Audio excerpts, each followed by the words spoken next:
హృదయపూర్వక శుభాకాంక్షలు. ఆయన పాత్రుడు గారంటే అందరి పాత్రుడు. ఎప్పుడూ ప్రజల గురించే ఆలోచించే వ్యక్తి. అధికారంలో ఉన్న ప్రతిపక్షంలో ఉన్న ప్రజల సమస్యలు ఎట్లా పరిష్కరించాలని ఆలోచించే వ్యక్తి ఆయన పాత్రుడు గారు. ఆయన పాత్రుడు గారంటే ఒక పోరాటం, ఒక పౌరుషం. ఇప్పుడే పవనన్న అన్నట్టు క్షణికావేశం కూడా ఉండేది, ఇప్పుడు ఇంకా అవకాశం లేకుండా పోయింది. 1983లో విశ్వవిఖ్యాత నడసార్వభౌమ స్వర్గీయ నందమూరి తారక రామారావు గారు ఆనాడు తెలుగుదేశం పార్టీని స్థాపించినప్పుడు 25 సంవత్సరాల వయసులో మీరు ఆనాడు పోటీ చేశారు, ఎమ్మెల్యే అయ్యారు. ఆనాడు భారతదేశంలోనే సెకండ్ యంగెస్ట్ ఎమ్మెల్యేగా అయ్యన్న పాత్రుడు గారు నిలబడ్డారు. 25 సంవత్సరాల వయసులో మీరు మంత్రిగా కూడా అయ్యారు. 7 సార్లు శాసనసభ్యుడిగా, ఒకసారి ఎంపీగా కూడా మీరు ఉన్నారు. 7 సార్లు ఒకే నియోజకవర్గం, నర్సీపట్నం నియోజకవర్గం ఏ అదృష్టం చేసుకుందో నాకు తెలియదు, కానీ 7 సార్లు కూడా నర్సీపట్నం నియోజకవర్గం ఎమ్మెల్యేగా మీరు నిలబడ్డారు. 16 సంవత్సరాలు మీరు మంత్రిగా చేశారు. చూస్తే టెక్నికల్ ఎడ్యుకేషన్ కానీ 3 సార్లు R&B, forest, environment, science and technology, Panchayati Raj గ్రామీణాభివృద్ధి శాఖ మంత్రిగా కూడా మీరు చేశారు. ఈ హౌస్లో ఎవరికి పక్కన ఒక అదృష్టం నాకు దక్కింది. మీ తర్వాత పంచాయతీరాజ్ గ్రామీణాభివృద్ధి శాఖ మంత్రి ఏదో అవకాశం నాకు దక్కింది. ఆనాడు మీరు ప్రారంభించిన పనులని పూర్తి చేసే అవకాశం నాకు ఇచ్చారు. మీ నాయకత్వంలో 25,000 కిలోమీటర్లు సీసీ రోడ్ వేసాం, ప్రహరీ గోడలు కట్టాం, పంచాయతీ భవనాలు కట్టాం. గ్రామాలు కూడా ఆనాడు యుద్ధ ప్రాతిపదికంగా తాగునీటి పథకాలు కూడా కలిసి ఏర్పాటు చేశారు. అంతేకాకుండా నాకు ఎప్పుడు సలహాలు కావాలన్నా, సూచనలు కావాలని మీకు ఫోన్ చేసేవాడిని, మిమ్మల్ని అడిగి తెలుసుకునేవాడిని. ఆనాడు పంచాయతీరాజ్ గ్రామీణాభివృద్ధి శాఖ మంత్రిగా నేను ఇన్ని పనులు చేయగలనంటే దాని వెనకాల మీరున్నారని ప్రజలందరూ కూడా తెలియజేస్తున్నాను.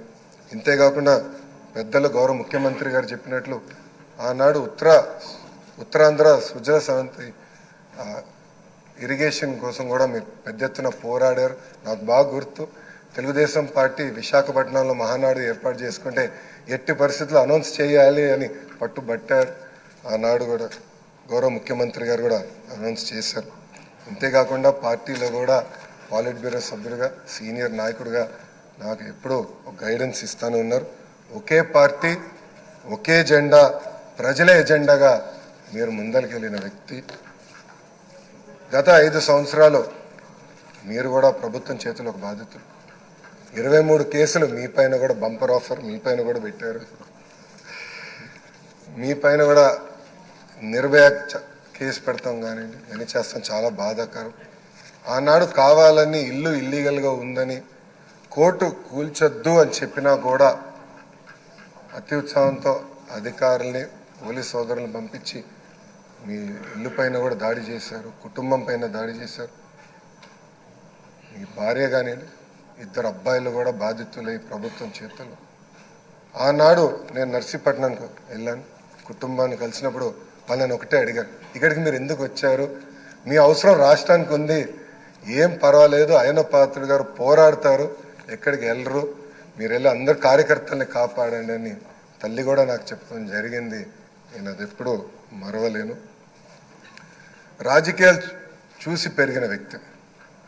ఒకప్పుడు శాసనసభ జరుగుతుందంటే రాత్రి 2-3 వరకు కూడా జరిగేది. ముఖ్యమంత్రి గారు, ప్రతిపక్ష నేత హోరాహోరీగా చర్చలు చేశారు. యువకులుగా మేమందరం చూసేవాళ్ళం. ఉందాతనంగా సభ జరిగేది.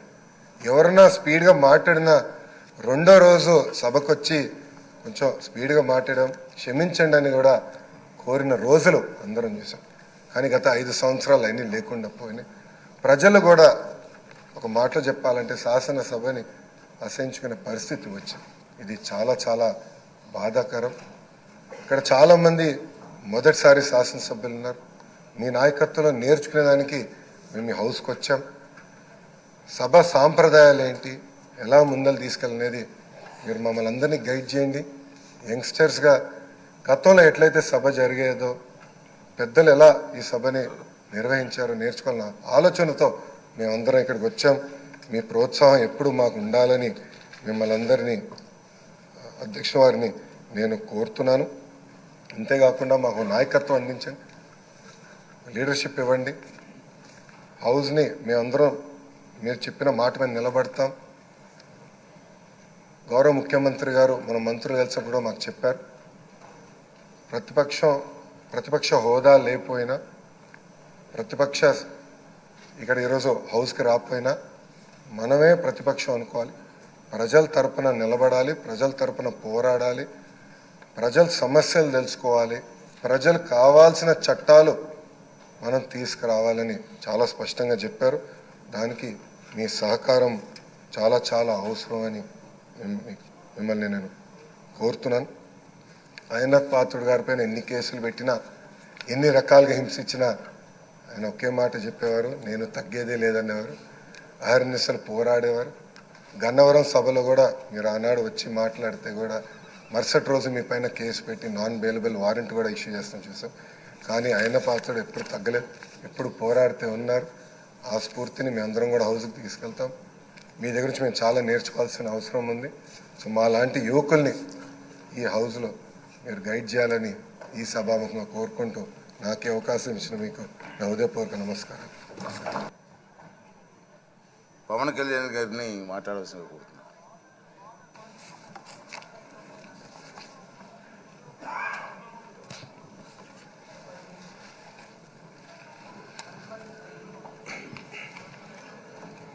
పదహారవ శాసనసభకి ఏకగ్రీవంగా ఎన్నికైన సభాపతి శ్రీ చింతకాల అయ్యన్ పాత్రుడు గారికి హృదయపూర్వక నమస్కారాలు, మీ శుభాకాంక్షలు. ఇది నేను మొదటిసారి అసెంబ్లీలోకి అడుగు పెట్టడం. ఇలాంటి సుదీర్ఘ రాజకీయ అనుభవం ఉన్న దాదాపు 7 సార్లు ఎమ్మెల్యేగాను, ఒకసారి పార్లమెంట్లో అడుగుపెట్టిన మీకు, Panchayati Raj, technical education, forest, R&B అనేక మంత్రిత్వ శాఖల్ని సమర్థవంతంగా నిర్వహించిన మీకు ఈ సభాధ్యక్షుడు, ఈ స్పీకర్ స్థానంలో కూర్చోవడం నాకు చాలా ఆనందంగా ఉంది. ఎన్ని దశాబ్దాలు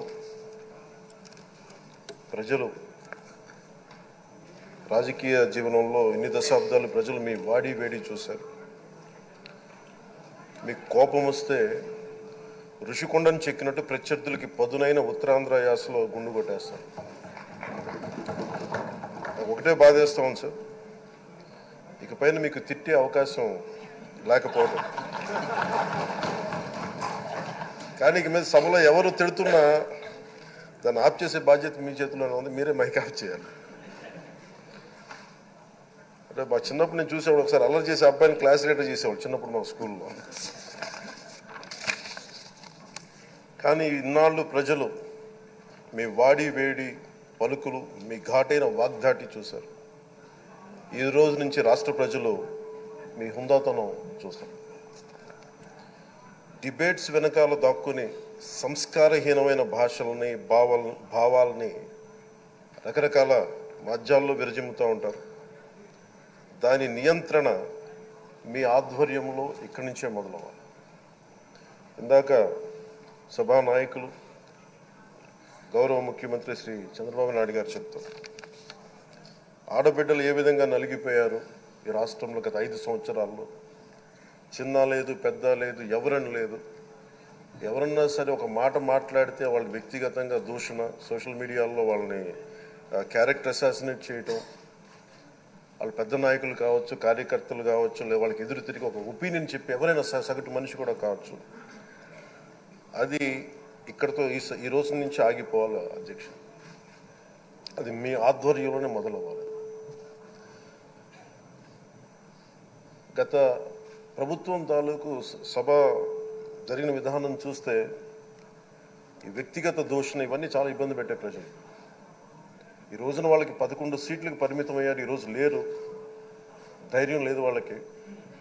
విజయాన్ని తీసుకోగలిగారు కానీ ఓటమి కూడా ధైర్యంగా కూర్చుకునే వాళ్ళకి స్థాయి లేదు, వాళ్ళకి పారిపోయారు ఇక్కడి నుంచి. భావంలో ఉండే తీవ్రత భాషలో ఉండాల్సిన అవసరం లేదు. భాష మనుషుల్ని కలపడానికి కానీ విడగొట్టడానికి కాదు, భాష విద్వేషం రేపడానికి కాదు, పరిష్కరించడానికి.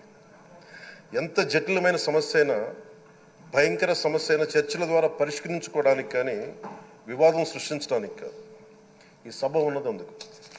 కానీ మనం చూసింది వాళ్ళ దగ్గర నుంచి బూతులతోటి వ్యక్తిగత దోషులతోటి రాష్ట్ర పురోభివృద్ధిని ఆపేశారు.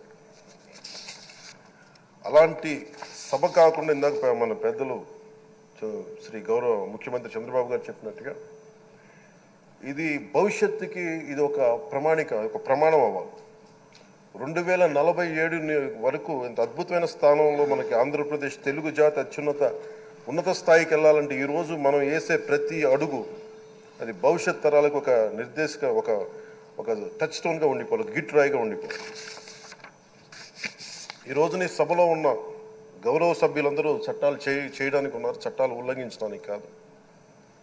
విభేదించడం అంటే ద్వేషించడం కాదు, వాదించడం అంటే కొట్టుకోవడం కాదు. ఇవన్నీ విభేదించడం, వాదించడం ఇవన్నీ ప్రజాస్వామ్యానికి చాలా మౌలికమైన పునాదులు. ఆంధ్రప్రదేశ్ ఆవిర్భావం జరిగి అసలు భాషా ప్రయుక్త రాష్ట్రాల ఆవిర్భావమే